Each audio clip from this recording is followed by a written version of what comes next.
Hi, and welcome to Inside View. I am your host, Joel Metzger, and joining me on this edition are a couple guys from Search and Rescue. We have Ted Fahlen, who's a longtime member and one of the best ground pounders out there, and also Jay Brethauer, who is the secretary. Did I get your last name right? Brethauer. Brethauer? Brethauer. It's nice to be back, Joel. Nice to see you guys again. Now, if I recall last time, Jay, there was a much cuter person next to you. So what's going on here? Janice didn't want to come? Janice, well, we were told we can only have two, but she was ready to jump right in. She loves talking to you. Okay, all right. Well, please give her my best I will, thank when you you. see her. So, gentlemen, it's really, really nice to have you on the program. And I just, for those who don't know, Search and Rescue plays a vital role in this county and does all kinds of things that are kind of behind the scenes. You aren't an organization that is necessarily on the front page every day, and I think you kind of like it that way. But what should people know about what Search and Rescue is and what it has to offer? And Jay, if you could go over that. Well, Search and Rescue was founded in 1981, and we're all volunteers. We have about 40 members right now, 3 dog teams. We do all our own fundraising. None of our money comes from outside sources who pay commissions to. We are available 24/7, and we work directly through the Sheriff's Department. So if they get a call, they'll let us know whether we should meet and what the call out would be. And, why is there a need for Search and Rescue? The Sheriff's Office and others, is this kind of a niche that was formed, as you say, in the early 80s? Yeah. How did that happen? Well, we have special training that the sheriff and the fire department doesn't have. They're generally associated with what's going on kind of near highways, and we're associated with what goes on in the woods. And what is the main thing that you would be called out for? Is it someone who's missing in the forest, basically, or just disappeared? Is that? There's, we search for Alzheimer's patients that wander off, little kids who wander off. We do recovery sometimes, people who drown or have some other accident out in the woods or get lost. Hunters get lost, hikers get lost. Mm-hmm. People get caught in weather they're not expecting and get lost and don't come home. We usually get a call sometime in the evening after somebody said they were going to be back at 5 o'clock and don't show up. And then some time goes by and pretty soon we get a call saying somebody is gone and not come back when they're supposed to. Go find them. Yeah. And so we also do evidence searches. We've been involved with some serious evidence searches in the last 2 years. Yeah. What we tell people is if someone's missing, don't fret about it. Call the sheriff, tell them what you know. Let the sheriff take the responsibility as what should be the next step. Do it sooner rather than later. Right. Our calls too often come in at 2 in the morning. Because really, I mean, every minute, every hour counts in a big way when it comes to being out in the conditions and not being prepared. Could even, a half an hour make a difference in survival, would you say? Sure, it depends on what the weather is. Winter, obviously, people lost overnight in the winter is a bigger problem than people lost overnight in the summer. But we'd rather get calls too soon rather than too late. So we don't mind getting calls, getting ready to go, and then somebody gets found before we even get there, and that's fine. So this organization, I mean, it's not like 200 years old. It just started in the 1980s, and then when did it take off in Calaveras County, and how did that kind of come to be? Well, it started with Ebbets Pass Fire right in Calaveras, and then it just kind of morphed into more of an organization outside of the fire department. It got kind of turned over to the sheriff's department, who we report to now. Okay. So, and so the team, I imagine it's grown over the years. Do you ever have an issue having enough volunteers? Because volunteering for something like this is a big commitment. How has that been? Oh, we always are looking for volunteers. Part of my job is to go recruit people, and so we're looking for volunteers all the time. And I will say we have people running from 18 years old to over 70. There's jobs for searchers in the field. There's a lot of jobs for support people, like helping with food, helping with the incident command post kind of functions, driving cars, organizing our equipment, fundraising, all kinds of things for people who are maybe not physically able to go out in the field. We still need volunteers. So people should know that you don't have to be an amazing mountaineer or someone who is going to go dive in an icy river in order to be a vital member of this team. And I know that you do a lot of outreach. When you talk to people, are people surprised that there are all these different spots that need to be filled on the team? Unfortunately, not that many people are aware of it, so they are surprised. One of the problems with the recruiting is you have to be available 24/7 if you're going to be a ground pounder. And then most people have families, they have jobs, so you end up with people that usually retired people have more time than we do, or that most people would have. So that's one good source of recruitment. People that are coming up the mountain now, they've retired from police, fire, business, and now they're looking for another challenge. They want to contribute to the community, and they'll look for search and rescue, and they'd fit right in. So before we get into it anymore, let's say this piques someone's interest who's watching this. What's the best way to find out more and actually get in touch with Search and Rescue to maybe start the volunteer process? I think on your screen, we think our website is there, calaverasar.org. If you hit that, it will tell you how to contact us. That's probably the easiest way to do it. And just contact us, and then I will send a lot of information to you if you give me your email. And I think my email is not up there, but if you go to calaverasar.org, there's a way to get through to us. It'll be available. Right. And also, I will mention that we have about a quarter of the team is made up of women, so it's not all a man's thing. It's not a men's club. No, right. Not at all. So let's talk about what kind of a commitment this would be. So let's say that someone does email in and they're interested in getting started. What would be the beginning steps? What would it take to actually be able to get out and do some of the really fun things? I know that these are sometimes life and death situation, but there's something really rewarding about this volunteer experience. So walk us through that process. Well, first you would go to one of the business meetings. We meet on Tuesdays, first Tuesdays of the month. Second Tuesday of the month. Second Tuesday of the month. You have to be sworn in by the Sheriff's Department. They will do a life scan, your background check. You need to pass a physical fitness test, and then you're capable to go to the trainings. And then the trainings follow the meeting, follow the business meeting the next Saturday. For instance, this week we're doing some swift water and some rope work and some search scenarios this Saturday down at Sourgrass, I believe.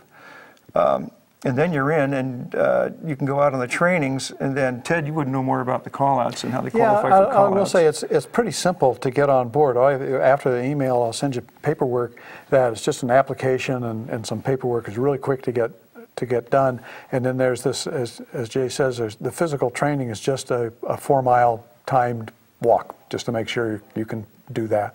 When you do that, then you're eligible to go out into field trainings. All that can be done very, very quickly. Then there's a set of tasks that we will train you to do to be able to get out on a real search. And we do a lot of that training. We train twice a month, once at our business meeting the second Tuesday of every month, and then a Saturday that follows that second Tuesday. So the commitment is a little bit of paperwork, and then at least those two commitments a month to get trained up. The trainings are really fun. What's more fun is going out on the search, and more rewarding. And that does take a little time to check off some more paperwork and some more training and basic ropes, basic medical, basic water awareness, navigation, some radio work, helicopter awareness kinds of things. It's something that almost everybody can do. It just takes some steps to get through them. Then you're good to go for searches. And I imagine that the more senior members of the team can act as mentors and really help out the new folks to come in. And do we have some folks who've been on the team for a very long time? You're looking at one. Well, people have been there. Some people have been there longer than I have. I was there for 12 years, and there are people that are there for 15, probably going on 20 years. And like I say, it runs from 18 to old guys. And it's kind of broken up kind of evenly. A lot of retired people, but a lot of people still working fire other jobs. So if I join now with no experience, and I really wanted to dedicate myself to trying to get these things checked off, what would be the average number of months that it would take for me to get to where I could participate in an actual search? It would take you at least a couple months to get to a field training, okay? And then it takes the better part of a year to get through, it's a better part of a year to get through so you're really out on a search. Part of it depends on how badly you want to do it. A lot of it is self-directed work. You can sign up for this, that, and the other thing and get trained very fast. Normally it takes probably the better part of a year before you're really out on a search. But you can push it faster than that if you care. And there are 4 FEMA tests you have to pass, and a national SAR test that you also have to pass. That are pretty simple. It takes time, though. They're computer tests. A lot of time. Yeah. You just have to know the material and be able to regurgitate it. Right. So, but I mean, you know, in a way, it's very important that there are these standards, because you guys are doing a pretty specialized task, and you want to make sure that you have people who are out there searching who really can not, you know, first the safety of the team, right? Exactly. And then we have the safety of Exactly. Of the actual person you're trying to go find. And a big part is we do mutual aid with neighboring surrounding counties, Amador, Tuolumne. And so when you go out, you want to make sure the people you're sending out know radio communications, know how to work with the team, and they don't want to embarrass us as part of a Calaveras SAR. You really have to know what you're doing to go out of county. And you have to be physical fit, too. Yeah, you're certainly right that safety is kind of #1 thing. And you say you need to be physically fit if you're going out in the field, because you don't want to be part of the problem when you're out there.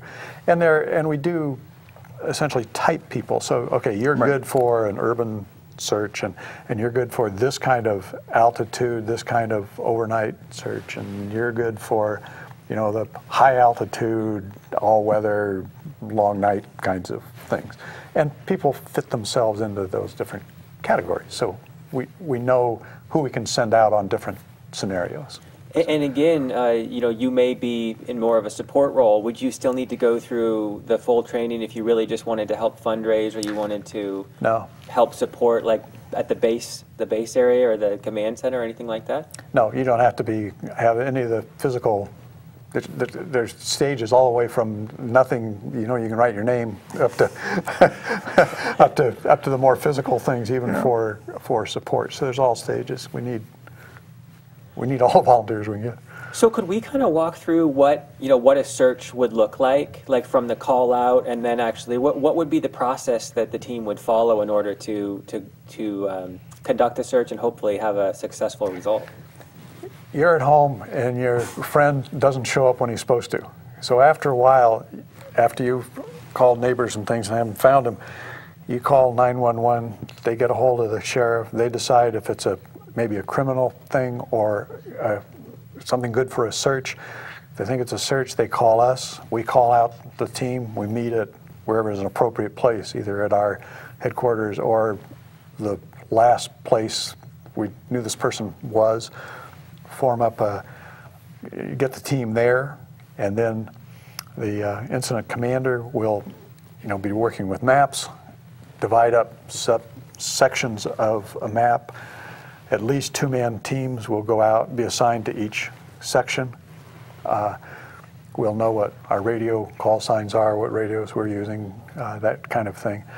Get a briefing of what the subject is, any medical conditions, what are they wearing, what's their name, when did they go, as much information as we can. And then those teams will be sent out in those different areas to search.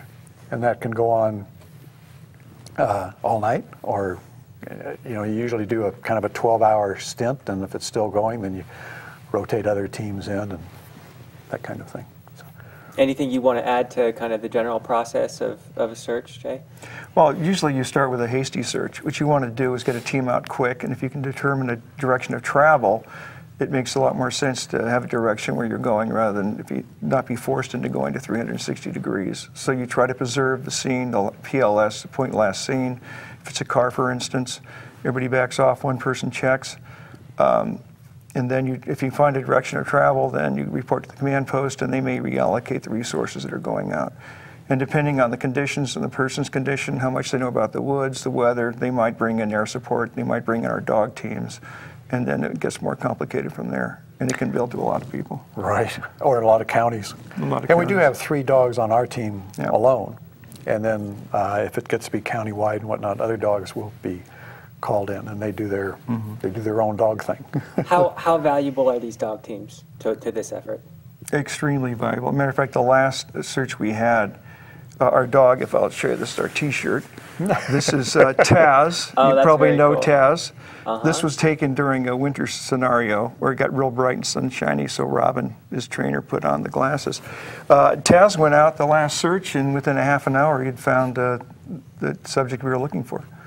You know, so dogs can be extremely valuable, and they will come in from all over. The last search I was on 2 months ago, I worked with a dog team from Oakland, a little lab that came in looking for an Alzheimer's patient. Dogs can be vital, but again, you need the people out there looking.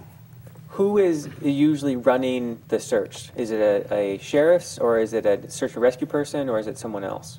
The sheriff usually shows up to start things and give us a debrief, because they get the call, and so they debrief us. And then we usually have one of our own team members that tends to plan the actual search, does the operations planning and that kind of thing. The sheriff is always there to interact with, kind of oversee the whole thing, but the detailed planning is usually left to one of our senior folks who's trained in that kind of thing. And part of the FEMA testing you go through is any scenario, whether it's 5 people searching or 1,000 like in the Rim fire, if you learn the management and disaster management, everybody plugs in. And the main theory is that nobody will be responsible for more than 5 people in the plan, and it goes up from there.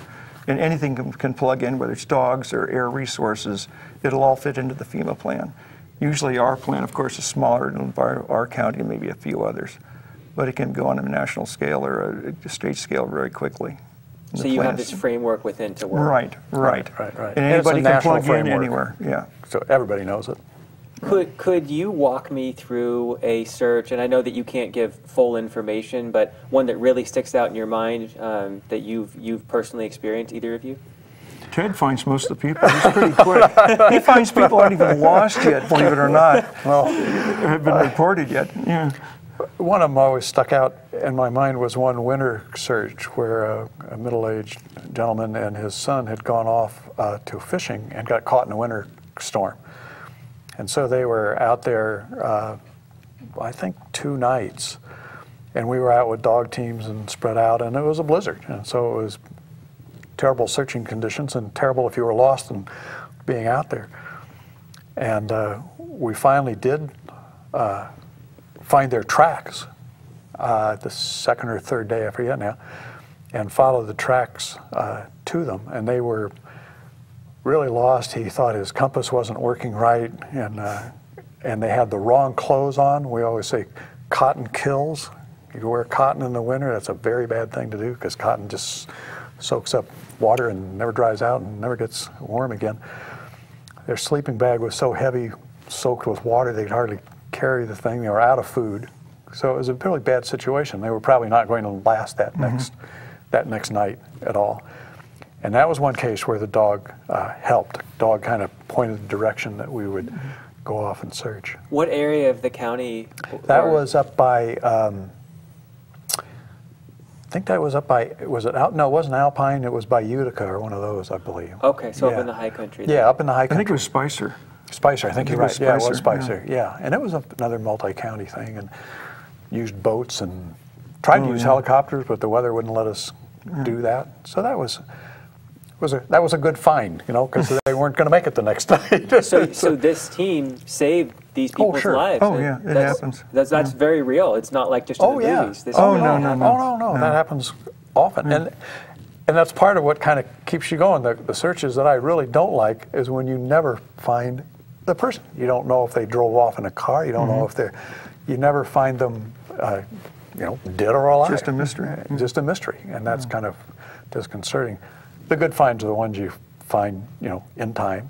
It's always fun to find a little kid who's wandered off and is scared and get them back to their parents. So there's a lot of, it's not so much fun finding deceased people. Yeah. How do you cope with that if you put all this effort out and then, you know, it just didn't come together? How does that affect you personally, Jay?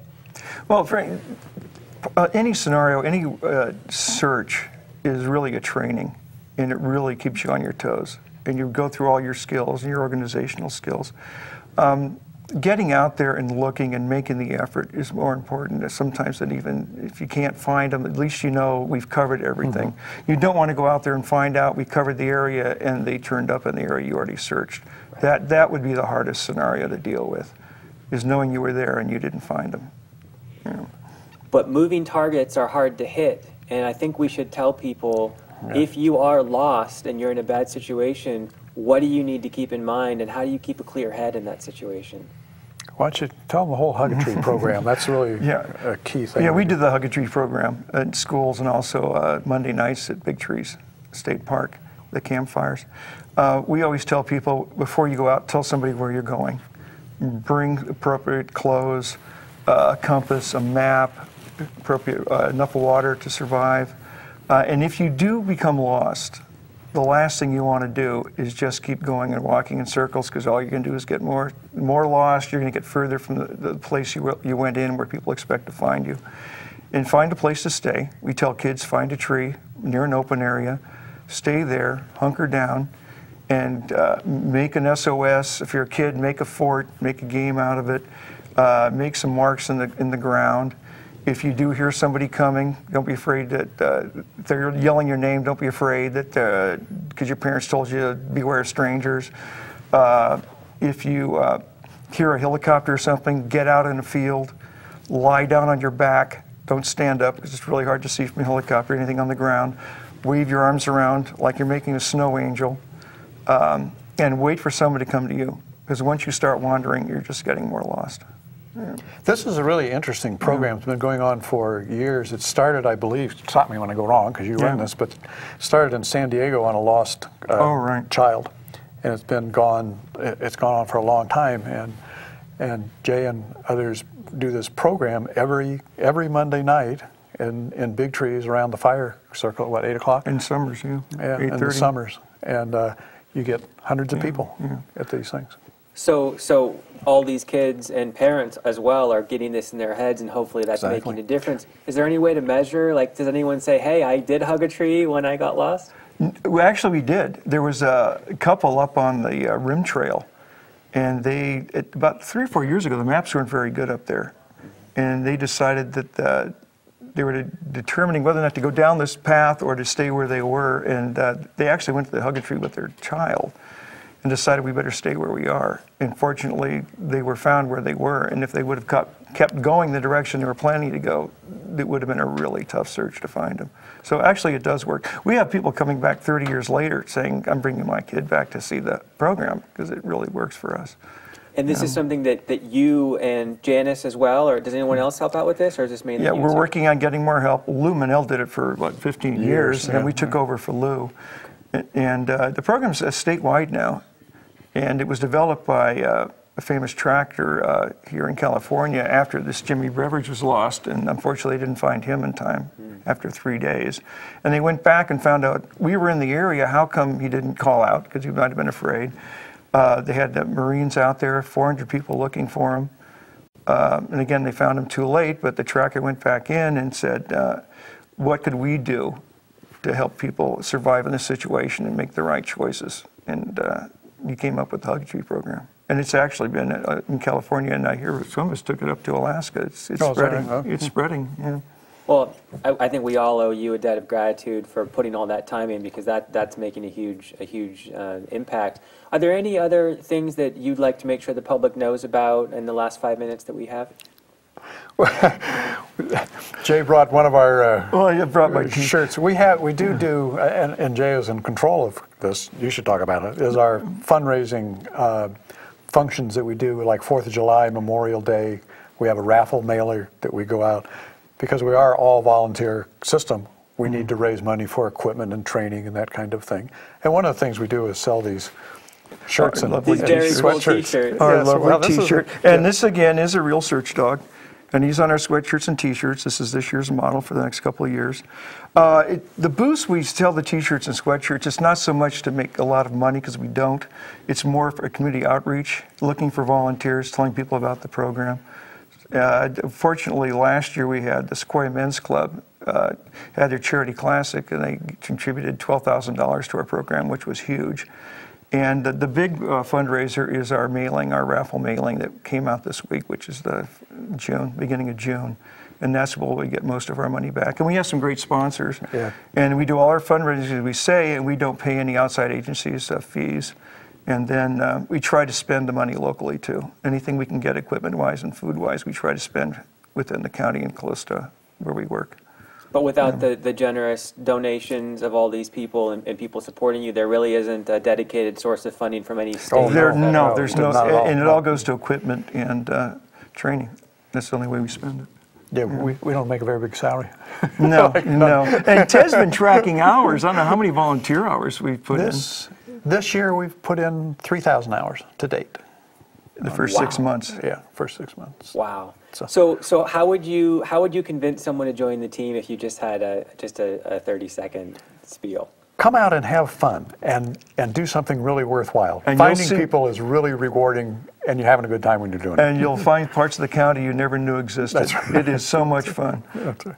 And I'll speak from personal experience because I did go through this whole process. Swiftwater. And you can find your specialty, but it is incredibly rewarding. And the quality of the people is absolutely stellar. And the people that you meet and interact with, and the willingness to get you up to speed is amazing. And again, you guys are doing incredible things. It's very meaningful and it's a rewarding thing. So we all really do thank you for being that safety net for all of us. So thank you. It's nice when you can have us fun and do something for somebody else too. Yeah. It is. It absolutely is. So again, if people want to find out more, what was the website one more time? Calaveras-SAR.org. And any phone number, or is that not It's really on. something? Is it on your screen? It was on your I'm screen. sure it is. It will I'm sure be. it is. And it's on the website also. Okay. All right. Well, Ted, thank you so much for all your time, Sure. and Jay as well. Thank you for all that you do with the fundraising efforts. I know that you and Janice put a huge amount of time Oh, yeah. in, and so thank you both. And for those watching, I hope that they will at least go to the site and check it out, and come to a business meeting, and Sure. just meet those of you who are Right. there, and just get hooked. You can very easily. Yeah. Thank you both for joining me. Thanks, Joel. Appreciate it. Jill, it's great seeing you again. You too. Yeah. Thanks, Ted. Nice to see you. And thank you for joining me on this edition of Inside View. I'm your host, Joel Metzger, and I hope you join me next time.